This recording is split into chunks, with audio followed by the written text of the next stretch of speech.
Civil police ಹುದ್ದೆಗೆ PSI ಪರೀಕ್ಷೆಯಲ್ಲಿ ಅಂದ್ರೆ ಪೊಲೀಸ್ ಸಬ್ ಇನ್ಸ್ಪೆಕ್ಟರ್ ಪರೀಕ್ಷೆಯಲ್ಲಿ ಆಯ್ಕೆಯಾಗಿ 4-5 ತಿಂಗಳು ಕಳೆದ್ರು ಕೂಡ ಇನ್ನೂ ನೇಮಕಾತಿ ಆದೇಶ ಪತ್ರವನ್ನ ಸರ್ಕಾರ ಕೊಟ್ಟಿಲ್ಲ.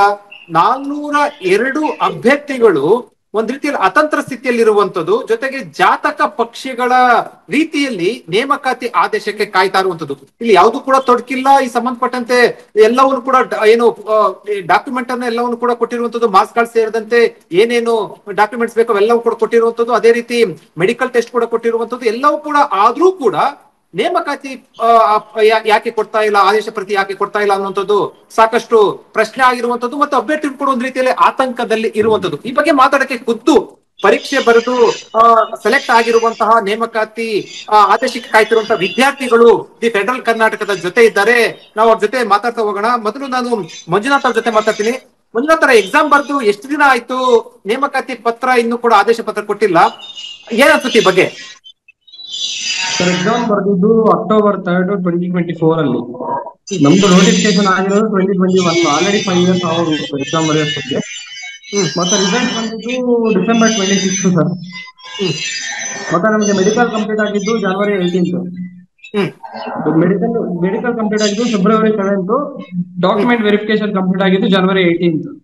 ಸೊ ಜನವರಿ ಎಲ್ಲ ಕಂಪ್ಲೀಟ್ ಆಗಿ ಮತ್ತೆ ನಮ್ದು ಸಿಂಧುತ್ವ ಪ್ರೋಸೆಸ್ ಎಲ್ಲ ಕಂಪ್ಲೀಟ್ ಆಗಿ ಎಲ್ಲ ಆಗೋಷ್ಟೊತ್ತಿಗೆ ಮಾರ್ಚ್ ಎಂಡ್ ಆಗೋಗಿತ್ತು ಸರ್.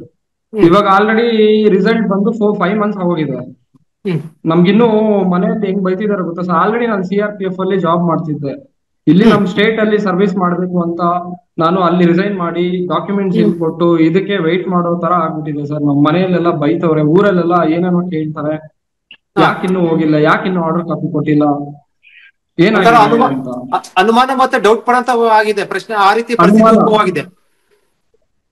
ಹೌದು ಸರ್, ಅನುಮಾನ, ತುಂಬಾ ಅನುಮಾನ. ಏನ್ ನಿಜವಾಗ್ಲೂ ಪಾಸ್ ಹಾಕಿದ್ಯಾ ಇಲ್ವಾ ಅಂತ ಅನುಮಾನ ಪಡ್ತವ್ರೆ. ನೀವು CRPF ಹುದ್ದೆಯಲ್ಲಿ ಕೆಲಸ ಮಾಡ್ತಾ ಇದ್ರಿ, ಅದನ್ನ ರಾಜೀನಾಮೆ ಕೊಟ್ಟು ನೀವು PSI ಎಕ್ಸಾಮ್ ಬರ್ದಿದ್ರಾ? ಇಲ್ಲ ಸರ್, ನಾನು ಓದ್ಕೊಂಡೆ ಎಕ್ಸಾಮ್ ಬರ್ದಿದ್ದು. ಇಲ್ಲಿ ಪಾಸ್ ಆಗಿದ್ದಕ್ಕೆ ಅಲ್ಲಿ ರಿಸೈನ್ ಮಾಡಿ ಬಂದಿದ್ದು. ರಿಸೈನ್ ಮಾಡಿ ಬಂದು ಡಾಕ್ಯುಮೆಂಟ್ಸ್ ಅಲ್ಲಿ ಸರೆಂಡರ್ ಮಾಡಿದ್ದೀರಾ? ಹೌದು, ಸರೆಂಡರ್ ಮಾಡಿದೀನಿ. ಓಕೆ. ಮತ್ತೆ ನೀವು ಬೇರೆ ಯಾವ್ದು ಕೂಡ ನೀವು ಉದ್ಯೋಗ ಕೂಡ ಹೋಗಕ್ಕಾಗಲ್ಲ ಅಂತ ಪರಿಸ್ಥಿತಿ ನಿರ್ಮಾಣ ಆಗಿದೆ. ಹೌದು ಸರ್, ಹಂಗಾಗಿದೆ. ಏನ್ ಮಾಡೋದು? ಸುಬ್ರಹ್ಮಣ್ಯ ಅವರೇ, ಯಾಕೆ ಇಲ್ಲಿವರೆಗೂ ನೇಮಕಾತಿ ಕೊಟ್ಟಿಲ್ಲ ಆದೇಶ? ಏನು ಅನ್ಸುತ್ತೆ ನಿಮ್ಗೆ? ಯಾರನ್ನ ಭೇಟಿ ಮಾಡಿದ್ರು ನೀವು? ಸರ್, ನಾವು ಎಕ್ಸಾಮ್ ನಮ್ ರಿಸಲ್ಟ್ ಬಂದು December 26 ರಿಸಲ್ಟ್ ಬಂದಿದೆ. ಅದಾದ್ಮೇಲಿಂದ ನಾವು ನಮ್ದೆಲ್ಲಾ ಪ್ರೊಸೆಸ್ ಎಲ್ಲ ಕಂಪ್ಲೀಟ್ ಮಾಡ್ಕೊಂಡು ನಾವು ಈ 2 ತಿಂಗಳಿಂದ ಅಥವಾ ಮಾರ್ಚ್ ಎಂಡ್ ಇಂದ ನಾವು ಕಾಯ್ತಾ ಇದೀವಿ. ಸೊ ಸರ್ಕಾರಕ್ಕೆ ನಾವು ಮನವಿ ಪತ್ರ ಕೊಟ್ಟಿದ್ವಿ. ಮಾನ್ಯ ಹೋಮ್ ಮಿನಿಸ್ಟರ್ ಸಾಹೇಬ್ರನ್ನ ಭೇಟಿ ಮಾಡಿದ್ವಿ. ಅವರು ಆದಷ್ಟು ಜಲ್ದಿ ಕೊಡ್ತೀವಿ ಅಂತ ಹೇಳಿದ್ದಾರೆ. ಬಟ್ ಇದುವರೆಗೂ ಇನ್ನು ಅದ್ರ ಬಗ್ಗೆ ಏನು ಕ್ರಮ ಆಗ್ತಿಲ್ಲ. ಸೊ ನಾವು ಎಲ್ಲ ಇದನ್ನ ಡಿಪಾರ್ಟ್ಮೆಂಟ್ಸ್ ಎಲ್ಲ ನಾವು ಫಾಲೋ ಅಪ್ ಮಾಡ್ತಿದೀವಿ. ಬಟ್ ಏನು ಅನ್ಕೊಂಡ ಏನು ಇದಾಗ್ತಿಲ್ಲ ಸರ್. ಬಟ್ ಅದ್ ನಮ್ಗೆ ಏಜ್ ಬೇರೆ 32 ಆಗಿದೆ. ಸೊ ಕಾಯ್ತಾ ಇದೀವಿ. ಏಜ್ ಬಾರ ಆಗ್ತಿದೆ. ಹೌದು, ಒಂಥರ ಮಾನಸಿಕ ಹಿಂಸೆ, ಟೆನ್ಷನ್ ಅಲ್ಲಿ ಕಾಲ ಕಳೆಯುವಂತ ಸ್ಥಿತಿ ಇದೆ ಅಲ್ವಾ? ಹೌದು ಸರ್, ಹಂಗೆ ಆಗ್ತಿದೆ. ತುಂಬಾ ಡಿಲೇ ಆಗುತ್ತೆ. ನೋಟಿಫಿಕೇಶನ್ ಬಂದಾಗ 24 years ಸರ್ ನನಗೆ. ಇವಾಗ 29 years. 5 ವರ್ಷ ಆರ್ಡರ್ ಕಾಪಿ ಕೈಗೆ ಬಂದಿಲ್ಲ. 5 ವರ್ಷ. ಸುಬ್ರಹ್ಮಣ್ಯ ಅವ್ರು, ನೀವ್ ಹೇಳಿ. ಹಾ ಸರ್, ನಮ್ಗಾಗ್ಲೇ 32 ವರ್ಷ ಬಂದ್ಬಿಟ್ಟಿದೆ. ಅಪ್ಲಿಕೇಶನ್ ಆಗ್ಬೇಕು ನಮ್ಗೆ 27 ಇತ್ತು, ಇವಾಗ 32, ಇನ್ನೊಂದು 33 ಬರ್ತಿದೆ. ಇನ್ನು ಕೊಡದೇ ಇದ್ರೆ ಇನ್ನು ಡಿಲೇ ಆಗ್ತಾ ಹೋಗ್ತದೆ. ತುಂಬಾ ತೊಂದರೆ ಆಗ್ಬಿಡುತ್ತೆ ಸರ್. ಓಕೆ. ನಿಮ್ಗೆ ಈಗ ನಿಮ್ಗೆ ಟೋಟಲ್ ಕೆಲಸ ಸಿಕ್ಕಿ ಸರ್ವಿಸ್ ಅಲ್ಲಿ ಕೂಡ ಅರ್ಧ ವರ್ಷ ಇಲ್ಲೇ ಕಳೆದು ಹೋಗುತ್ತೆ. ಇನ್ನು 5-6 ವರ್ಷ ನೀವು ಆಲ್ರೆಡಿ ಏನು ಕೆಲಸ ಮಾಡಿದ್ರು ಕೂಡ ಸುಮ್ಮನೆ ಸರ್ಕಾರಿ ಆಯ್ಕೆ ಹುದ್ದೆ ನೇಮಕ ಆದ್ರೂ ಕೂಡ 5-6 ವರ್ಷ ಅಲ್ಲೇ ಕೂಡ ವೇಸ್ಟ್ ಆಯ್ತು. ಈ ರೀತಿ ಏಜ್ ಬಾರಾಗ್ತಾ ಇರುವಂತದ್ದು, ವೇಸ್ಟ್ ಆಗ್ತಾ ಇದೆ, ವಯಸ್ಸು ಒಂದ್ ಕಡೆ ಹೋಗ್ತಾ ಇದೆ ಅನ್ನೋಂಥದ್ದು ಒಂದು ರೀತಿಯಲ್ಲಿ ಒಂದು ಬೇಜಾರು ಮತ್ತೆ ಜೊತೆಗೆ ಒಂದು ರೀತಿಯಲ್ಲಿ ಹೇಳಿ. ಭಯ ಹುಟ್ಟಿಸ್ತಿದೆ ಸರ್. ಹಿಂಗೆ ಇನ್ನು ಎಷ್ಟು ದಿವಸ ಇನ್ನು ನಾವು ಹಿಂಗೆ ವೇಟ್ ಮಾಡೋದು ಈ ಪ್ರೊಸೆಸ್ಗೆ ಅಂತ. ಯಾಕೆ ನೇಮಕಾತಿ ಆದೇಶ ಕೊಡ್ತಾ ಇಲ್ಲ ಅನ್ಸುತ್ತೆ ನಿಮ್ಗೆ? ಅದು ಗೊತ್ತಿಲ್ಲ ಸರ್. ನಾವು ಡಿಪಾರ್ಟ್ಮೆಂಟ್ ಎಲ್ಲ ಇದ್ ಮಾಡ್ತೀವಿ, ಅವ್ರ ಮಾಡ್ತೀವಿ ಅಂತಿದ್ದಾರೆ. ಬಟ್ ಯಾಕೆ ಇಷ್ಟು ಡಿಲೇ ಆಗ್ತಿದ್ಯೋ ಏನೋ ಅದ್ರ ಬಗ್ಗೆ ಗೊತ್ತಾಗ್ತಿಲ್ಲ ಸರ್ ನಮ್ಗೂ. ಅಬುತಲಾಯ್ ಸರ್. ನಮಸ್ತೆ ಸರ್. ನಮಸ್ತೆ. ನೀವೇನ್ ಮಾಡ್ತಾ ಇರೋದು ಅಬುತಲಾಯ್? ಅವ್ರಂದ್ರೆ ಯಾವ್ದಾದ್ರು ವರ್ಕ್ ಮಾಡ್ತಾ ಇದ್ದೀರಾ? ಇಲ್ಲ ಸರ್, ನಾನು ಬೇಸಿಕಲಿ ಬಂದು ಸಿವಿಲ್ ಇಂಜಿನಿಯರ್. ಓಕೆ. ನಾ ಪ್ರೈವೇಟ್ ಅಲ್ಲಿ ಮುಂಚೆ ಕೆಲ್ಸಕ್ಕೆ ಹೋಗ್ತಾ ಇದ್ವಿ. ಸೊ ಆಮೇಲೆ ಇದೇ ಎಕ್ಸಾಮ್ಗೋಸ್ಕರನೇ ಅಂತ ಜೊತೆಗೆ ಓದ್ಕೊಂಡು ಮಾಡಿ ಕಷ್ಟಪಟ್ಟು ಇವತ್ತು ಎಕ್ಸಾಮ್ ಕ್ಲಿಯರ್ ಮಾಡಿದೀವಿ. ಹ್ಮ್ ಆಲ್ರೆಡಿ ಡಿಸೆಂಬರ್ 2024 ಬಂದಿದ್ ರಿಸಲ್ಟ್. ಆಗ್ಲೇ ನಾವೆಲ್ಲ ಕೆಲಸ ಬಿಟ್ಬಿಟ್ಟು ಗೌರ್ಮೆಂಟ್ ಕೆಲಸ, ಹ್ಮ್ ಈ ಡೈನಮಿಕ್ ಒಳ್ಳೆ ಕೆಲಸ, ಪೊಲೀಸ್ ಕೆಲಸ ಅಂತ ಹ್ಮ್ ನಾವು ಎಲ್ಲಾ ಕಡೆ ಬೇರೆ ಕಡೆ ಮಾಡ್ತಿದ್ದ ಎಲ್ಲ ಕೆಲಸ ಬಿಟ್ಬಿಟ್ಟು ಇದಕ್ಕೋಸ್ಕರನೇ ನಾವು ನಮ್ ಮೀನ್ಸ್ ಲೈಫ್ ಪೂರ್ತಿ ಪಣ ಇಟ್ಬಿಟ್ಟು ಇಲ್ಲಿ ಇದ್ರಲ್ಲೇ ಇದನ್ನೇ ನಂಬ್ಕೊಂಡು ಇದ್ಬಿಟ್ಟಿದೀವಿ. ಆದ್ರೆ ಹ್ಮ್ ಇಷ್ಟು ಡಿಲೇ ಆಗ್ತಾ ಇರೋದು ಸೀರಿಯಸ್ಲಿ ಮನೆ ಕಡೆ ಫೈನಾನ್ಷಿಯಲಿ ಎಲ್ಲಾ ಹ್ಮ್ ಕಡೆ ನಮ್ಗೆ ಎಲ್ಲಾರ ಮೇಲೆ ಹೊರೆ ಆಗ್ಬಿಟ್ಟು ಕುಂತಿದೀವಿ ನಾವು. 5-6 ತಿಂಗಳಿಂದ ಎಲ್ಲಾ ಪ್ರೋಸೆಸ್ ಮುಗಿಸಿದ್ರುನು ಹ್ಮ್ ಮನೇಲಿ ಇವತ್ತು ಹೊರೆಯಾಗಿ ಕುಂತಿದೀವಿ. ಇದ್ರ ಕಡೆ ನಮ್ ಗೌರ್ಮೆಂಟ್ ಒಂಚೂರು ಆ ನೋಡಿ ಗಮನ ಹರಿಸಿ ನಮ್ಗೆ ಬೇಗ ಆರ್ಡರ್ ಕಾಪಿ ಕೊಡ್ಬೇಕಂತಾನೆ ಕೇಳ್ಕೊಂತೀವಿ. ನಾನೊಬ್ರೆ ಅಲ್ಲ, 402 ಜನನು ಒಬ್ರಲ್ಲ ಒಬ್ರು ಒಂದಲ್ಲ ಒಂದ್ ಡಿಸ್ಟಿಕ್ ಅಲ್ಲಿ ಪ್ರತಿಯೊಬ್ರು ಮಿನಿಸ್ಟರ್ಗಳನ್ನ ಮೀಟ್ ಮಾಡಿದೀವಿ, ಮನವಿ ಪತ್ರನ ಕೊಟ್ಟಿದೀವಿ. ಎಲ್ರೂ ಸ್ಪಂದಿಸ್ತಾ ಇದಾರೆ. ಬರೀ ಬಂದಾಗ ಹೇಳ್ತಾರೆ ನಾನು ಹೇಳ್ತೀನಿ ಅಂತಾರೆ. ಮಾನ್ಯ ಹೋಮ್ ಮಿನಿಸ್ಟರ್ ಅವ್ರಿಗೂ ಮೀಟ್ ಮಾಡಿದೀವಿ, ಅವರು ಅದೇ ಹೇಳಿದ್ದು ಮಾಡ್ತೀವಿ, ನೆಕ್ಸ್ಟ್ ವೀಕ್ ನಾವು ಮಾಡ್ತೀವಿ, ಆದ್ರೆ 15 days ಅಲ್ಲಿ ಮಾಡ್ತೀವಿ, ಇದನ್ನ ಮಾತ್ರ ಹೇಳ್ತಾ ಇದಾರೆ. ಬಟ್ ಹೋಮ್ ನಮಗೆ ಮಿನಿಸ್ಟರ್ ಭೇಟಿ ಆದಾಗ ತಾವು ಹೋಗಿದ್ರಾ? ಹೋಮ್ ಮಿನಿಸ್ಟರ್ ಭೇಟಿ ಆದ್ರೂ ಒಂದಷ್ಟು ಜನ ಸ್ಟೂಡೆಂಟ್ಸ್ ಎಲ್ಲ ಭೇಟಿ ಆಗಿದ್ರು, ತಾವು ಹಾ ಹೋಗಿದ್ರಾ? ಸರ್, ಒಂದ್ ಸ್ವಲ್ಪ ಸ್ಟೂಡೆಂಟ್ಸ್ ಭೇಟಿ ಆಗಿದ್ರು. ನಾನು ಕಾರಣಾಂತರಗಳಿಂದ ಇಲ್ಲಿಂದ ಹೋಗಕ್ ಆಗ್ಲಿಲ್ಲ, ಸೊ ದೂರ ಆಯ್ತು, ಸೊ ಹೋಗಕ್ ಆಗ್ಲಿಲ್ಲ. ನಿಯರ್ ಬೈ ನಮ್ ಸ್ಟೂಡೆಂಟ್ಸ್, ಈ ನಮ್ ಬ್ಯಾಚ್ ಅವ್ರು ಯಾರಿದ್ದಾರೆ ಹೋಗಿ ಮನವಿ ಪತ್ರನು ಸಲ್ಸಿದ್ದಾರೆ, ಹೋಮ್ ಮಿನಿಸ್ಟರ್ ಅವ್ರಿಗೆ ಮನವಿ ಪತ್ರ ಸಲ್ಸಿದ್ದಾರೆ. ಅವ್ರು ಹೇಳಿದ ರಿಯಾಕ್ಷನ್, ನಮ್ಮ ಏನ್ ರಿಯಾಕ್ಷನ್ ಕೊಟ್ಟಿದ್ರು ಅದನ್ನು ತಿಳಿಸಿದ್ದಾರೆ. ಸೊ ಅದನ್ನ ನಾನ್ ನಿಮಗೆ ಕಮ್ಯುನಿಕೇಟ್ ಮಾಡ್ತಾ ಇದ್ದೀನಿ. ಈಗ ಸೊ ಈ ತರ ತಂತ್ರಸ್ಥಿತಿ ಆಗಿದೆ. ಅಪ್ಸರಾ ಸಂಘದ ಅಧ್ಯಕ್ಷರು ಏನಿದ್ದಾರೆ, ಸೊ ಅವರು ಕೂಡ ರಾಜ್ಯಪಾಲರಿಗೆ ಭೇಟಿ ಆಗುವಂತದ್ದು, ಮತ್ತೊಂದ್ ಕಡೆ ಮುಖ್ಯಮಂತ್ರಿ ಭೇಟಿ ಆಗುವಂತ ಕೂಡ ಅವರು ಕೂಡ ಅದೇ ರೀತಿ ಏನು ಪ್ಲಾನ್ ಮಾಡ್ತಾ ಇದ್ದಾರೆ. ಅಂದ್ರೆ ಇನ್ನೂ ಕೂಡ ಆದೇಶ ಪತ್ರ ಬಂದಿಲ್ಲ, ಅಟ್ಲೀಸ್ಟ್ ರಾಜ್ಯಪಾಲರು ಎಂಟ್ರಿ ಆಗ್ಬೇಕು ಅನ್ನೋದು ಕೂಡ ಅವರು ಕೂಡ ನಮ್ ಜೊತೆ ಮಾತಾಡ್ತಾ ಹೇಳ್ತಾ ಇದ್ರು. ಮತ್ತೆ ಈಗ ನೀವು 5-6 ವರ್ಷದಿಂದ ಡೆಡಿಕೇಶನ್ ಆಗಿ ಈ PSI ನೇಮಕಾತಿ ಸಂಬಂಧಪಟ್ಟಂತೆ ಸಂಪೂರ್ಣವಾಗಿ ಎಲ್ಲವೂ ಕೂಡ ಬೇರೆ ಸ್ಯಾಕ್ರಿಫೈಸ್ ಮಾಡಿ 5 ವರ್ಷ ಇದಕ್ಕೆ ನೀವು ಒಂದ್ ರೀತಿಯಲ್ಲಿ ಮುಡುಪಾಗಿಟ್ಟಿದ್ರಿ. ಇಷ್ಟು 5 ವರ್ಷ ಇಷ್ಟ ಆಗಿ ಇನ್ನೂ ಕೂಡ ಆದೇಶ ಬಂದಿಲ್ಲ ಅಂದ್ರೆ ಆ, ಆ, ಅಂದ್ರೆ ಒಂಥರ ಮಾನಸಿಕ ಹಿಂಸೆಯ ಜೊತೆಗೆ ಮುಂದೆ ಏನ್ ಮಾಡ್ಬೇಕು ಅಂತ ತೋಚದಂತ ಪರಿಸ್ಥಿತಿ ಆಗಿದೆ ಅಲ್ವಾ? ಹೌದು ಸರ್, ಹೌದು ಸರ್. ಇವಾಗ ಕಂಪ್ಲೀಟ್ಲಿ ನಾವು ಪ್ರೈವೇಟ್ ಅಲ್ಲಿ ಹೋಗಕ್ಕೆ ಕಂಪ್ಲೀಟ್ಲಿ ಸರ್ವಿಸ್ ಗ್ಯಾಪ್ ಎಲ್ಲ ಕೇಳ್ತಾರೆ, ಏನ್ ಹೇಳೋದು ಅಂತಾನೆ ಗೊತ್ತಾಗಲ್ಲ. ಹಾ ಇವಾಗ ಪ್ರೈವೇಟ್ ಅಲ್ಲಿ ಕೆಲಸ ಮಾಡ್ಬೇಕಂದ್ರು ಇಷ್ಟು ವರ್ಷ ಏನ್ ಮಾಡ್ತಿದ್ದೀರಿ ಸರ್ವಿಸ್ ಗ್ಯಾಪ್ ಎಲ್ಲ ಕೇಳ್ತಾರೆ. ನಾವು ಹಾ ಅದಕ್ಕೆ ಆನ್ಸರ್ ಮಾಡಕ್ಕಾಗಲ್ಲ. ಈಗ ಓದ್ಕೊಂತಾ ಇದ್ವಿ ಅಂದ್ರೆ ಅದಕ್ಕೆ ಹೋಗಿ ಅಂತಾರೆ. ಇಲ್ಲಿ ಹಾ ಜಾಬ್ ಕೊಡ್ತಿಲ್ಲ, ಆರ್ಡರ್ ಕಾಪಿ ಕೊಡ್ತಿಲ್ಲ. ಒಂಥರ ಮಾನಸಿಕ ಹಿಂಸೆ ಆಗ್ಬಿಟ್ಟಿದೆ ಸರ್. ಮನೆಯಲ್ಲಿ ಫೈನಾನ್ಷಿಯಲ್ ಪ್ರಾಬ್ಲಮ್ಸ್ ಜಾಸ್ತಿ. ನಾವೆಲ್ಲ ರೈತರ ಕುಟುಂಬದಿಂದ ಬಂದಿರೋರು. ಹ್ಮ್ ನಮ್ಮಪ್ಪ ಅಮ್ಮ ದಿನಗೂಲಿ ಮಾಡೋರು, ಅಪ್ಪ ವ್ಯವಸಾಯ ಮಾಡ್ತಾರೆ ಅಷ್ಟೇ. ಹ್ಮ್ ಅದು ನಮ್ ಜಮೀನು ಜಾಸ್ತಿ ಏನಿಲ್ಲ ಸರ್, 1 ಎಕರೆ ಅಷ್ಟೇ ಇರೋದು. ಹ್ಮ್ ಏನಂತ ಮಾಡೋದು, ಏನ್ ಫೈನಾನ್ಷಿಯಲಿ ಹೆಂಗ್ ಸ್ಟ್ರಾಂಗ್ ಆಗಕ್ಕಾಗುತ್ತೆ? ನಾವು ನೋಡಿದ್ರೆ ನಮ್ ತಂಗಿಗೆ ಮದ್ವೆ ಮಾಡ್ಬೇಕು, ತಮ್ಮ ಇದ್ದಾನೆ, ತಮ್ಮನ್ನ ಓದಿಸ್ಬೇಕು. ನಾನೇ ದೊಡ್ಡ ಮಗ ಮನೆಯಲ್ಲಿ. ತುಂಬಾ ಪ್ರಾಬ್ಲಮ್ ಆಗಿದೆ ಸರ್. ಇದನ್ನೇ ನಂಬ್ಕೊಂಡಿದೀವಿ, ನೋಡಿದ್ರೆ ಈ ತರ ಡಿಲೇ ಮಾಡ್ತಿದ್ದಾರೆ. ತುಂಬಾ ಪ್ರಾಬ್ಲಮ್ ಆಗಿದೆ ಸರ್. ಇಷ್ಟೆಲ್ಲ ಡಿಲೇ ಅಂದ್ರೆ ಏನ್ಕಾದ್ರೂ ಎಕ್ಸಾಮ್ ಬರೀಬೇಕಾಯ್ತು, ಏನ್ಕಾದ್ರೂ ಇಷ್ಟೊಂದು 5 ವರ್ಷ ನಾವು ವೇಸ್ಟ್ ಮಾಡ್ಬೇಕಾಯ್ತು ಅಂತ ಅನ್ಸುತ್ತಲ್ವಾ ನಿಮ್ಗೆ? ಅಲ್ಲ ಸರ್, ಪ್ರೈವೇಟ್ ಹೋಗಿದ್ರೆ 5 ವರ್ಷ ಎಕ್ಸ್ಪೀರಿಯನ್ಸ್ ಆದ್ರೂ ಆಗೋದು, ಒಳ್ಳೊಳ್ಳೆ ಸ್ಯಾಲ್ರಿ ಬರೋದು. ನಾವು ನಮ್ಮ ಸ್ಟೇಟ್ಗೆ ಸರ್ವಿಸ್ ಮಾಡ್ಬೇಕು ಅಂತ ನಾವು ಹಿಂಗೆ ಕಷ್ಟಪಟ್ಟು ಓದಿ ನಮ್ಗೆ ಗೌರ್ಮೆಂಟ್ ಜಾಬ್ ಬೇಕು ಅಂತ ತಗೊಳಕ್ಕೆ ಟ್ರೈ ಮಾಡಿದ್ರೆ ಇವ್ರು ಕೊಡ್ತಾ ಇಲ್ಲ, ಆರ್ಡರ್ ಕಾಪಿನೇ ಕೊಡ್ತಾ ಇಲ್ಲ, ಡಿಲೇ ಮಾಡ್ತಿದ್ದಾರೆ. ಅಬ್ಬು ಅವರೇ ನೀವು ಸರ್ ಆಗ್ಲೇ ಹೇಳಿ ಹೇಳ್ತಾ ಸರ್. ಇದ್ರಿ, ಇಂಜಿನಿಯರ್ ಆಗಿದ್ರಿ, ನೀವು ಪ್ರೈವೇಟ್ ಸಂಸ್ಥೆಯಲ್ಲಿ ಕೆಲಸ ಮಾಡ್ತಾ ಇದ್ರಿ ನೀವು. ಆದ್ರೂ ಕೂಡ ನೀವು ಹೌದು 5 ಹೌದು ವರ್ಷದಲ್ಲಿ ಟೈಮ್ ಒಂಥರ ಡೆಡಿಕೇಶನ್ ಇಷ್ಟ ಹಾಕಿ ಕೂಡ ನಮ್ ಟೈಮ್ ವೇಸ್ಟ್ ಆಯ್ತಲ್ಲಪ್ಪ ಅನ್ನೋ ಒಂದು ಭಾವನೆ, ಆ ರೀತಿ ಫೀಲ್ ಬರ್ತಾ ಇಲ್ವಾ ನಿಮ್ಗೆ? ಸರ್, ವಿಪರೀತ ಅದೇ ಕೊರಗ್ನಲ್ಲಿ ಇದೀವಿ ಸರ್. ಈ ಹಾ 5 ತಿಂಗಳು ಏನಿದೆ ಸರ್, ಹ್ಮ್ ನಮಗೆ ಎಷ್ಟು ಪ್ರಾಬ್ಲಮ್ ಆಗಿದೆ ಅಂದ್ರೆ ಫೈನಾನ್ಷಿಯಲಿ ಆ ಕಡೆ ಆ ಕೆಲ್ಸಾನು ಬಿಟ್ಬಿಟ್ಟಿದೀವಿ. ನೆಕ್ಸ್ಟ್ ಈಗ ಹ್ಮ್ ಹೋಗ್ಬಿಟ್ಟು ಪ್ರೈವೇಟ್ ಕಂಪ್ನೀಸ್ ಅಲ್ಲಿ ಕೇಳಿದ್ರೆ ಅಗೇನ್ ಗ್ಯಾಪ್ ಇದೆ, ನಿಮ್ ರೆಸ್ಯೂಮ್ ಅಲ್ಲಿ ಗ್ಯಾಪ್ ಬರ್ತಾ ಇದೆ. ಏನ್ ಉತ್ತರ ಹ್ಮ್ ಕೊಡ್ತೀರಾ, ಯಾಕೆ ಬಿಟ್ಟಿದ್ರಿ, ತೆಗೆದ್ಬಿಟ್ರ ಕಂಪ್ನಿಲಿ? ಇಲ್ಲ, ಹ್ಮ್ ಈ ತರ ಆಗಿದೆ, ಸೆಲೆಕ್ಷನ್ ಆಗಿದೆ ಅಂದ್ರೆ ಅಲ್ಲಿ ಕಂಪ್ನಿಗಳೆಲ್ಲ ಆಗಿದೆಯಲ್ಲ, ಇವತ್ ನೀವು ಸ್ವಲ್ಪ ದಿನದಲ್ಲಿ ಹೊರಟೋಗ್ತೀರಾ. ಹ್ಮ್ ಇಲ್ಲಿ ನಿಮ್ಗೆ ಕೆಲ್ಸ ಕೊಟ್ರು ಸ್ವಲ್ಪ ದಿನದಲ್ಲಿ ಹೊರಟೋಗ್ತೀರಾ, ಸ್ವಲ್ಪ ದಿನಕ್ಕೆಲ್ಲ ಕೆಲ್ಸ ಕೊಡಕ್ಕಾಗಲ್ಲ. ಈ ತರ ಪ್ರತಿಕ್ರಿಯೆಗಳು ನಮಗೆ ಬರ್ತಾ ಇದೆ. ನಾವು ಈ ಕಡೆ ಪ್ರೈವೇಟ್ ಅಲ್ಲೂ ಕೆಲ್ಸಕ್ಕೆ ಹೋಗಕ್ ಆಗ್ತಿಲ್ಲ, ಈ ಕಡೆ ಗೌರ್ಮೆಂಟ್ ಕೊಡ್ತಾ ಇಲ್ಲ, ಮನೆಯವ್ರಿಗೆ ಹೊರೆ ಹಾಕಿ ಕುಂತ್ಬಿಟ್ಟಿದೀವಿ ಸರ್. ಸುಬ್ರಹ್ಮಣ್ಯ ಅವರೇ, ನೀವೇನ್ ಕೆಲಸ ಮಾಡ್ತಾ ಇರೋದು ಸುಬ್ರಹ್ಮಣ್ಯ ಅವರೇ? ಸರ್, ನಾವು ಟೀಚಿಂಗ್ ಮಾಡ್ತಿದ್ವಿ. ಹಾ ಇವಾಗ ಟೀಚಿಂಗ್ ಮಾಡ್ಕೋತಾ ಕಾಂಪಿಟೇಟಿವ್ ಫೀಲ್ಡ್ ಪ್ರಿಪರೇಷನ್ ಆಗ್ತಿದ್ದೆ. 2021ರಿಂದ ಇದು ಅದು ಎಕ್ಸಾಮ್ ಘೋಷಣೆ ಆದಾಗಿಂದನು ಅವಾಗಿಂದ ಹಂಗೆ ಓದ್ತಿದ್ವಿ ನಾವು. ಹಳೆ ಹೈಕೋರ್ಟ್ ಫಾಲೋ ಮಾಡ್ತಿದ್ವಿ. ಅವಾಗ ಎಕ್ಸಾಮ್ ಹೋರಾಟಗಳು ನಡೀತಿತ್ತು. ಅವಾಗಿಂದ ಇದನ್ನೇ ಫಾಲೋ ಅಪ್ ಮಾಡ್ಕೊಂಡು 402 ಅಲ್ಲಿ ಲಿಸ್ಟ್ ಅಲ್ಲಿ ಹೆಸರು ಬಂದಾಗ ಖುಷಿ ಪಟ್ವಿ. ಅದಾದ್ಮೇಲೆ ಇವರು ಎಲ್ಲ ಪ್ರೊಸೆಸ್ ಮುಗಿಸ್ಕೊಂಡು ಕೊಡ್ತಾರೆ ಅನ್ಕೊಂಡ್ವಿ. ಬಟ್ ಈ ಮಾರ್ಚ್ ಇಂದ ಡಿಲೇ ಆಗ್ತಿರೋದು ನೋಡಿದ್ರೆ ಊರಿಗೆ ಹೋಗಕ್ ಆಗ್ತಿಲ್ಲ, ನಮ್ಗೆ ಆರ್ಡರ್ ಕಾಪಿ ಯಾವಾಗ ಕೊಡ್ತಾರೋ ಎಲ್ಲಾರು ಕೇಳೋ ಪರಿಸ್ಥಿತಿ ಬಂದ್ಬಿಟ್ಟಿದೆ. ನಮ್ಗೆ ಆನ್ಸರ್ ಮಾಡಕ್ ಆಗ್ತಿಲ್ಲ ಯಾರಿಗೂ. ಸೊ ಅದೇ ಈ ತರ ನಿಂತಿದೆ ಸರ್ ನಾವು. ಅಂದ್ರೆ 5 ವರ್ಷದಿಂದ ನೀವು ಟೀಚಿಂಗ್ ಪ್ರೊಫೆಷನ್ ಕೂಡ ನೀವು ಅದನ್ನ ಡ್ರಾಪ್ ಮಾಡಿ ಇದೇ ಇದಕ್ಕೋಸ್ಕರ ಹೌದು 5 ವರ್ಷ ಕೂಡ ಇದಕ್ಕೋಸ್ಕರ PSC ಎಕ್ಸಾಮ್ಗೋಸ್ಕರ ನೀವು ಸ್ಟಡಿ ಮಾಡಿದ್ರಿ ನೀವು? ಹೌದು ಸರ್, ಅಂದ್ರೆ ನೀವು ಟೀಚಿಂಗ್ ಎಕ್ಸಾಮ್ ಮಾಡ್ತಿದ್ದೆ. ಹೇಳಿ. ಹಾ ಸರ್, ನೀವು ಟೀಚಿಂಗ್ ಎಕ್ಸಾಮ್ ಮಾಡ್ತಿದ್ದೆ. ಬರ್ದಿದಿರೋ ಇಲ್ವೋ ಅನ್ನೋದು ಕೂಡ ಡೌಟ್ ಬರಕ್ ಶುರು ಆಗ್ಬಿಡುತ್ತೆ ಮನೆ ಕಡೆ ನಿಮ್ಮ ಫ್ರೆಂಡ್ಸ್ ಎಲ್ಲ. ಆ ರೀತಿ ಒಂದು ಪರಿಸ್ಥಿತಿ ಎದುರಿಸಬೇಕಾಗಿದೆ ಅಲ್ವಾ? ಹೌದು ಸರ್, ಡೈಲಿ ಅದೇ ಹಿಂಸೆ ಆಗ್ತಿದೆ. ಎಲ್ಲರೂ ಆಲ್ರೆಡಿ ಕೇಳ್ತಾ ಬಂದಿದೀವಿ ಇರ್ತಾರೆ. ಎಲ್ಲ ಊರಲ್ಲೆಲ್ಲ ಡೌಟ್ ಬಂದ್ಬಿಟ್ಟಿದೆ. ಇಷ್ಟು ದಿನ ಆದ್ರೂ ರಿಸಲ್ಟ್ ಬಂದ್ರು ಹೋಗಿಲ್ಲ, ಯಾಕೆ ಹೋಗಿಲ್ಲ, ಯಾವಾಗ ಯೂನಿಫಾರ್ಮ್ ಹಾಕೊಳ್ಳೋದು, ನಿಜವಾಗ್ಲೂ ಎಕ್ಸಾಮ್ ಬರ್ದಿದ್ಯಾ, ಪಾಸ್ ಆಗಿದ್ಯಾ ಅಂತ ಡೈರೆಕ್ಟ್ ಆಗಿ ಕೇಳ್ತಾ ಇದ್ದಾರೆ. ಏನ್ ಆನ್ಸರ್ ಹೇಳೋದು ಗೊತ್ತಾಗ್ತಿಲ್ಲ. ಸುಬ್ರಹ್ಮಣ್ಯ ಅವರೇ, ಈಗ 540 ಎಕ್ಸಾಮ್ ಬರ್ದಿದ್ರಲ್ವಾ? ಅಂದ್ರೆ ಅದು ಒಂದಷ್ಟು ಚರ್ಚೆ ಆಗಿತ್ತು, ಒಂದಷ್ಟು ವಿವಾದ ಆಗಿತ್ತು. ಅದು ಕೂಡ ಕೋರ್ಟ್ ಅಲ್ಲಿ ಕೇಸ್ ಆಗಿ ನಂತರ ಬೆಲ್ಲ ಕೂಡ ಬೇರೆ ಬೇರೆ ಬೆಳವಣಿಗೆ ಆಗಿತ್ತು. ಅದಕ್ಕೂ ಮತ್ತೆ ಇದಕ್ಕೆ ಏನಾದ್ರು ಕೂಡ ಸಂಬಂಧ ಇದೆಯಾ? ಹಂಗೇನಿಲ್ಲ ಸರ್. ಅದು ಎಕ್ಸಾಮ್ ಆಯ್ತು, ರಿಸಲ್ಟ್ ಇನ್ನೊಂದ್ಸಲ ಎಕ್ಸಾಮ್ ಆಯ್ತು. ಅವರು 545 ಸೆಲೆಕ್ಟ್ ಆಗಿ ಟ್ರೈನಿಂಗ್ ಹೋಗ್ಬಿಟ್ಟಿದ್ದಾರೆ.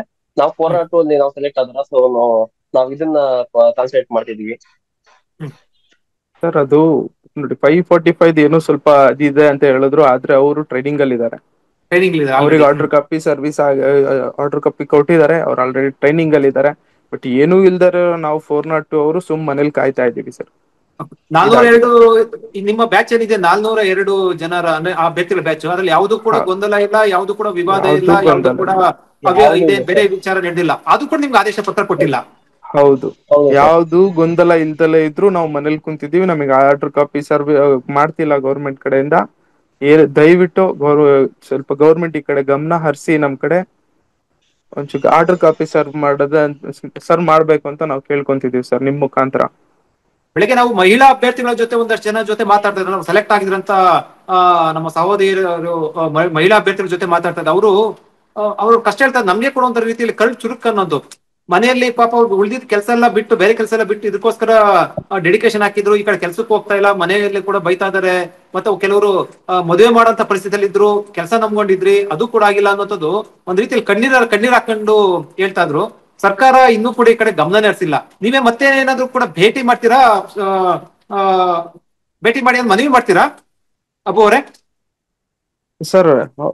ಸರ್ ಖಂಡಿತವಾಗ್ಲೂ ನಾವು ಮೊನ್ನೆ ಒಂದು ಪ್ರೊಟೆಸ್ಟ್ 13th ಫ್ರೀಡಂ ಪಾರ್ಕ್ ಅಲ್ಲಿ ಶಾಂತಿಯುತ ಪ್ರತಿಭಟನೆ ಮಾಡಿದ್ವಿ ಸರ್. ಹಾಗೆ ಅದಕ್ಕೂ ಏನು ರೆಸ್ಪಾನ್ಸ್ ಮಾಡಿಲ್ಲ. ವಿಧಾನಸೌಧಗೆ ಭೇಟಿ ಮಾಡಿದ್ರೆ ಇವತ್ತು ಕೂಡ ಸ್ವಲ್ಪ ಜನ ವಿಧಾನಸೌಧಕ್ಕೆ ಭೇಟಿ ಮಾಡಿದೆ ಸರ್, CM ನ ಮೀಟ್ ಮಾಡಕ್ಕೆ. ಅದಿನ್ನೂ ಏನ್ ಹೇಳ್ತಿದಾರ ಅಂತ ಗೊತ್ತಿಲ್ಲ. ಅದು ಇನ್ನು ಇವಾಗ ತಾನೇ ಫ್ರೆಂಡ್ಸ್ ಫೋನ್ ಮಾಡಿದ್ರು, ಇಲ್ಲೇ ಇದೀವಿ ಅಂತ. ಹೇಳಿ ಸುಬ್ರಹ್ಮಣ್ಯ. ಎಲ್ಲಾ ಕ್ಯಾಂಡಿಡೇಟ್ಸ್ಗೂ ಒಂದಲ್ಲ ಒಂದ್ ರೀತಿ ಕಷ್ಟಗಳು ಇದ್ದೇ ಇದೆ ಸರ್. ಎಲ್ರೂ ಕಷ್ಟಪಟ್ಟೆ ಓದಿರ್ತಾರೆ, ಎಲ್ರು 5 ವರ್ಷದಿಂದ ಡೆಡಿಕೇಟ್ ಹಾಕೋದು. ಯಾಕಂದ್ರೆ ಇದು ಪೀಕ್ ಟೈಮ್, ನಮ್ ಅಡಲ್ಟ್ಹುಡ್ ಸರ್. ನಾವ್ ಏನ್ ಕಷ್ಟ ಪಡ್ತೀವಿ ಈಗ್ಲೇ ಪಡ್ಬೇಕು. ಇದೇ 5 ವರ್ಷ ನಮಗೆ ಡಿಸಿಷನ್ ಫ್ಯಾಕ್ಟರ್ ಇರುತ್ತೆ. ಪ್ರೈವೇಟ್ ಅಲ್ಲಿ ಕೆಲಸ ಮಾಡಿದ್ರೆ ನಮ್ಗೆ ಒಳ್ಳೆ ಎಕ್ಸ್ಪೀರಿಯನ್ಸ್ ಬಂದು ಒಳ್ಳೆ ಸ್ಯಾಲರಿಯಾಗಿ ಲೈಫ್ ಸೆಟ್ಲ್ ಆಗುತ್ತೆ. ಗೌರ್ಮೆಂಟ್ ಅಲ್ಲಿ 5 ವರ್ಷ ಚೆನ್ನಾಗಿ ಓದಿ ನಾವು ಎಕ್ಸಾಮ್ ಪಾಸ್ ಮಾಡಿದ್ರೆ ಗೌರ್ಮೆಂಟ್ ಕೆಲಸ ಸಿಗುತ್ತೆ ಸರ್. ನಾವ್ ಏನೋ ಕಷ್ಟಪಟ್ಟು ಪಾಸ್ ಮಾಡಿದೀವಿ, ಆದ್ರೂ ವಿನಾಕಾರಣ ನಮಗ್ ಡಿಲೇ ಆಗ್ತಿರೋದೇ ತೊಂದ್ರೆ ಆಗ್ತಿರೋದು. ಅದನ್ನ ಏನಾದ್ರು ಮಾಡಿ ನಿಮ್ಮ ಫೆಡರಲ್ ಕರ್ನಾಟಕ ವತಿಯಿಂದ ಇದನ್ನ ಗೌರ್ಮೆಂಟ್ ಅವ್ರಿಗೂ ತಲುಪಿಸಿ ನಮಗೆ ಆರ್ಡರ್ ಕಾಪಿ ಕೊಡ್ಬೇಕು ಅಂತ ಗೌರ್ಮೆಂಟ್ ಅಲ್ಲಿ ವಿನಂತಿ ಮಾಡ್ಕೊಂತೀನಿ ಸರ್ ನಾನು. ಸುಬ್ರಹ್ಮಣ್ಯ ಅವರೇ, ಈ 5 ವರ್ಷನೂ ಕೂಡ ಎಕ್ಸ್ಪೀರಿಯನ್ಸ್ ಕೂಡ ಗೌರ್ಮೆಂಟ್ ಅಲ್ಲಿ ಮುಂಚೆನೆ ಕೊಟ್ಟಿದ್ರು ಕೂಡ ಎಕ್ಸ್ಪೀರಿಯನ್ಸ್ ಆದ್ರೂ ಇರೋದು, ಈಗ ಅದು ಕೂಡ ವೇಸ್ಟ್ ಆಗ್ತಾ ಇದೆ ಅಂತ ಅನ್ಸ್ತಾ ಇಲ್ವಾ? ಹೌದು ಸರ್, ಹಂಗೆ ಅನಿಸ್ತಿದೆ. 5 ವರ್ಷ ಆಗಿದ್ರೆ ಎಕ್ಸ್ಪೀರಿಯನ್ಸ್ ಆಗಿರ್ತಿತ್ತು. ಇವಾಗ ಅದು ಇಲ್ಲ. ಇವಾಗ ಇನ್ನು ಎಷ್ಟು ದಿನಕ್ಕೆ ಕೊಡ್ತಾರಂತ ಅದು ಗ್ಯಾರಂಟಿನೂ ಇಲ್ದಂಗ ಆಗ್ಬಿಟ್ಟಿದೆ. ನಾವು ಮಾರ್ಚ್ ಇಂದ ಕಾಯ್ತಾ ಇದೀವಿ, ಇವರು ಕೊಡ್ತಾ ಇಲ್ಲ. ನಾವು ಡೈಲಿ ಸಂಬಂಧಪಟ್ಟ ಅಧಿಕಾರಿಗಳೆಲ್ಲ ಭೇಟಿ ಮಾಡ್ತಿದೀವಿ, ಬಟ್ ನಾವು ಕೊಡ್ತೀವಿ ಮಾಡ್ತೀವಿ ಅಂತಿದ್ದಾರೆ. ಬಟ್ ಅದು ಪ್ರೋಸೆಸ್ ಡಿಲೇ ಆಗ್ತಿದೆ. ನೋಡ್ಬೇಕು ಸರ್, ಇನ್ನು ಫರ್ದರ್ ಮಾಡ್ಬೇಕು ನಾವು. ಏನ್ಕಾದ್ರೂ ಎಕ್ಸಾಮ್ ಬರ್ದ್ರಪ್ಪ ಅಂತ ಅನ್ನೋ ರೀತಿಯಲ್ಲಿ ಭಾವನೆ ಉಂಟಾಗುತ್ತಲ್ವಾ? ಆ ರೀತಿ ಒಂದ್ ರೀತಿಯಲ್ಲಿ ಮಾನಸಿಕ ಕಷ್ಟ. ಹೌದು ಸರ್, ಹಂಗೆ ಆಗ್ತಿದೆ. ಈಗ ಮಾರ್ಚ್ ಇಂದ 2 ತಿಂಗಳಿಂದ ಹಂಗೆ ಆಗ್ತಿದೆ. ಕೊಡ್ತೀವಿ ಅಂತಿದ್ದಾರೆ, ಇನ್ನು ಅದು ಏನು ಪ್ರೋಸೆಸ್ ಆಗ್ತಿಲ್ಲ. ನಾವಿಲ್ಲಿ ಊರ್ಗ್ ಹೋಗಕ್ ಆಗ್ತಿಲ್ಲ. ಎಲ್ಲ ಸುತ್ತಮುತ್ತ ಜನ ಎಲ್ಲ ಕೇಳಕ್ ಶುರು ಮಾಡ್ಬಿಟ್ಟಿದ್ದಾರೆ, ಆರ್ಡರ್ ಕಾಪಿ ಯಾವಾಗ ಅಂತ. ಈಗ ನಿಮ್ದೇ ಪರಿಸ್ಥಿತಿ ಉಳಿದ 402 ಜನದ ಅಭ್ಯರ್ಥಿಗಳು ಕೂಡ ಅದೇ ರೀತಿ ಪರಿಸ್ಥಿತಿ ಇರುತ್ತೆ, ಅಥವಾ ನೀವ್ ಹೇಳೋದಕ್ಕಿಂತ ಇನ್ನೂ ಕೂಡ ಒಂದ್ ರೀತಿಯಲ್ಲಿ ಕಷ್ಟಕರವಾಗಿ ಕೂಡ ಅವ್ರ ಪರಿಸ್ಥಿತಿ ಇರುತ್ತೆ ಅಲ್ವಾ? ನಿಮ್ ಸ್ನೇಹಿತರು ಕೂಡ ಏನ್ ಹೇಳ್ತಾರೆ ನಿಮ್ ಜೊತೆ ಮಾತಾಡ್ತಾ? ಹೌದು ಸರ್, ಎಲ್ಲರಿಗೂ ಈ ಈ ನೋಟಿಫಿಕೇಶನ್ 2021 ಆಗಿರೋದ್ರಿಂದ ಎಲ್ಲರಿಗೂ 30 ಪ್ಲಸ್ ಏಜ್ ಆಗ್ಬಿಟ್ಟಿದೆ ಸರ್. ಎಲ್ಲರೂ ಇವಾಗ ಮದ್ವೆ ಅಂತ ಆತರ ಒಂದು ಏಜ್ ಆಗ್ಬಿಟ್ಟಿರೋದ್ರಿಂದ ಇವ್ರಿಗೆ ಡಿಲೇ ಆದಷ್ಟು ಒಂಥರ ಮಾನಸಿಕ ಹಿಂಸೆ ಆಗುತ್ತೆ ಸರ್. ಇದು ಹಿಂಗ್ ಕೊಡ್ತಾರೋ ಕೊಡೋದು ಅಂತಂದ್ರೆ ಏಜ್ ಕಡಿಮೆ ಇರೋರಿಗೆ ಅಷ್ಟೊಂದು ಚಿಂತೆ ಆಗಲ್ಲ ಸರ್. ಬಟ್ 30+ ಆಗಿರೋದು ತುಂಬಾ ಅದು ಮಾನಸಿಕ ಹಿಂಸೆ ಆಗುತ್ತೆ. ಇವರು ಏನ್ ಎಷ್ಟು ಕೊಡ್ತಾರೋ ಏನೋ ಅದು ಬಹಳ ತಾಪತ್ರೆ ಆಗ್ತಿದೆ ಸರ್. ಸುಬ್ರಹ್ಮಣ್ಯ, ಈ ಕಾರ್ಯಕ್ರಮ ಮುಗಿಸೋಕ್ಕಿಂತ ಮುಂಚೆ ಈಗ ನೀವು ಸರ್ಕಾರಕ್ಕೆ, ಮುಖ್ಯಮಂತ್ರಿಗಳಿಗೆ, ಗೃಹ ಸಚಿವರು, ಯಾಕಂದ್ರೆ ಅವರೇ ಕೂಡ ಈಗ ಆದೇಶ ಕೊಡ್ಬೇಕಾಗಿತ್ತು, ಏನ್ ಮನವಿ ಮಾಡ್ತೀರಿ ಈಗ? ಸರ್ ದಯವಿಟ್ಟು ನಮ್ಗೆ ಆರ್ಡರ್ ಕಾಪಿನ ಆದಷ್ಟು ಬೇಗ ಇನ್ನೂ ಕೆಲವು ದಿನಗಳೇ ಕೊಟ್ರೆ ತುಂಬಾ ಸಂತೋಷ ಆಗುತ್ತೆ ಸರ್ ನಮ್ಗೆ. ದಯವಿಟ್ಟು ಅದ್ರ ಬಗ್ಗೆ ನೀವು ಒಂಚೂರು ಸರ್ಕಾರಕ್ಕೆ ಮನವಿ ಮಾಡಿ ಸರ್. ಅಬು ಅವರೇ ಫೈನಲ್ ಆಗಿ ಸರ್. ನೀವು ಸರ್ಕಾರಕ್ಕೆ ಮತ್ತೆ ಗೃಹ ಸಚಿವರಿಗೆ ನೀವ್ ಏನ್ ಹೇಳಕ್ ಬಯಸ್ತೀರಾ ಅಂದ್ರೆ ಮನವಿ ಹೇಳ್ತೀರಾ? ಯಾಕಂದ್ರೆ ಆದೇಶ ಪ್ರತಿಗೆ ಒಂದು ರೀತಿಯಲ್ಲಿ ರಾಮನ್ಗೋಸ್ಕರ ಶಬರಿಕಾದಂಗ್ ಕಾಯ್ತಾ ಇರುವಂತದ್ದು ನೀವು, ಜಾತಕ ಪಕ್ಷಿ ತರ. ನೀವೇನ್ ಹೇಳಕ್ ಬಯಸ್ತೀರಾ ಈಗ? ಸರ್, ನಮ್ಮ ಮಾನ್ಯ CM ಸಾಹೇಬ್ರು ಹಾಗೂ ಗೃಹ ಮಂತ್ರಿಗಳವ್ರಿಗೆ ವಿನಂತಿ ಮಾಡ್ಕೊಳ್ಳೋದೇನಂದ್ರೆ, ತೀರಾ ಕಷ್ಟ ಅನ್ಭವಿಸ್ಬಿಟ್ಟಿದೀವಿ ಕಾದು ಆಗ್ಲೇ 5 ವರ್ಷ ಆಗೋಗಿದೆ. ಈಗ್ಲೂ ಇನ್ನೂ ಡಿಲೇ ಮಾಡೋದ್ರಿಂದ ನಮ್ಗೇನು ಒಳ್ಳೇದಾಗಲ್ಲ ನಮ್ಗೆ. ಸೊ ಆದಷ್ಟು ಬೇಗ ನಮಗೆ ಆರ್ಡರ್ ಕಾಪಿ ತಲುಪಿಸ್ಬೇಕು ನೀವು. ನಾವೆಲ್ಲ ನಮ್ಮ ಸ್ಟೇಟ್ಗೋಸ್ಕರ ಕೆಲಸ ಮಾಡೋಕ್ಕೋಸ್ಕರ ಕಾಯ್ತಾ ಇದೀವಿ. ಸರ್ವಿಸ್ ಕೊಡ್ಬೇಕು ಅಂತಾನೆ ಒಂದು ಛಲ ಇಟ್ಕೊಂಡು ಡೆಡಿಕೇಟೆಡ್ ಇಂದ ವರ್ಕ್ ಮಾಡಿ ಇವತ್ತು ಇಲ್ಲಿವರೆಗೆ ಬಂದು ತಲುಪಿದೀವಿ. ನಮಗೆ ನೀವು ಏನಾದ್ರು ಮಾಡಿ ಬೇಗ ನಮ್ಗೆ ಆರ್ಡರ್ ಕಾಪಿ ತಲುಪಿಸ್ಬೇಕು ಅಂತ ವಿನಂತಿ ಮಾಡ್ಕೊಂತೀನಿ ಸರ್.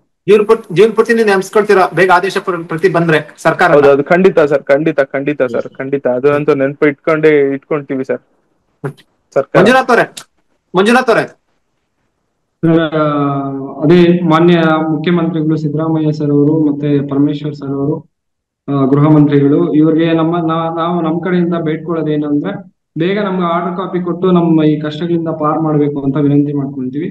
ಇದು ನಿಮ್ಮ ಫೆಡರಲ್ ಕರ್ನಾಟಕ ವತಿಯಿಂದ ಸಹಾಯ ಆಗ್ಬೇಕು ಅಂತ ನಿಮ್ಮಲ್ಲಿಯೂ ಸಹ ವಿನಂತಿ ಮಾಡ್ಕೊಂತೀನಿ. ಧನ್ಯವಾದಗಳು ಸರ್.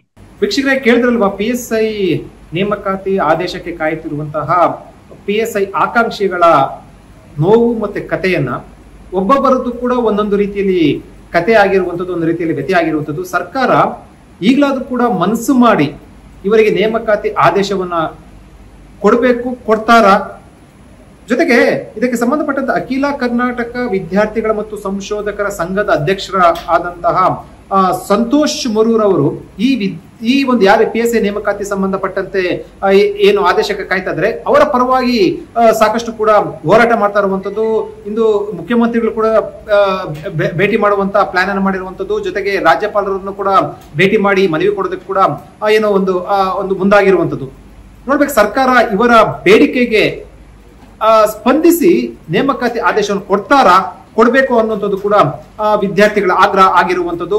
ಫೆಡರಲ್ ಕರ್ನಾಟಕದ ಕೂಡ ಅದೇ ರೀತಿ ಒಂದು ಆಗ್ರಹ ಆಗಿರುವಂತದ್ದು. ಹೆಚ್ಚಿನ ಸುದ್ದಿ ಅಪ್ಡೇಟ್ಗೆ ಈಗಲೇ the federal Karnataka YouTube page ಅನ್ನು ಸಬ್ಸ್ಕ್ರೈಬ್ ಮಾಡಿ.